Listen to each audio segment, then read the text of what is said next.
تعال اقول لك على 7 اساطير في كرة القدم عمر الحظ ما لعب معاهم وكسبوا دوري الابطال ولا مرة واحدة. قبل اي حاجة صلي بينا على النبي ويلا بينا.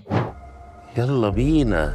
كلنا عارفين ان دوري ابطال اوروبا تعتبر اقوى بطوله في تاريخ اللعبه، لكن من ناحيه تانية البطوله دي كانت من المستحيل بالنسبه لكان بطل من ابطال اللعبه واللي لعبوا الانديه كبيره جدا، ومع ذلك برضه ما قدروش يحققوا اللقب ده. خلينا نبدا باسطوره حراسه المرمى جيجي بوفون. بوفون لعب نهائي البطوله دي 3 مرات وللاسف خسرهم كلهم. رقم 2 اللاعب رونالدو الظاهره، رغم انه لعب للانتر والبرشلونه وللميلان والمرينجي الا انه ما فاز باللقب ده ولا مره. رقم 3 الزلاتان ابراهيموفيتش، واللي برضه ما قدرش يفوز بالبطوله دي نهائيا رغم انه لعب مع انديه كبيره جدا. رقم 4 توتي، واللي عاش طول حياته مخلص لنادي روما وما فاز بالبطولة دي ولا مرة. رقم 5 بلاك، اللاعب المنحوس اللي شارك في نهائيين وخسرهم. رقم 6 اللاعب باتجيو، أسطورة الكرة الإيطالية واللي برضه ما فاز بالبطولة دي ولا مرة. رقم 7 اللاعب فان نيستلروي، واللي لعب مع المان يونايتد والمرينجي وما فاز بالبطولة دي ولا مرة واحدة في حياته.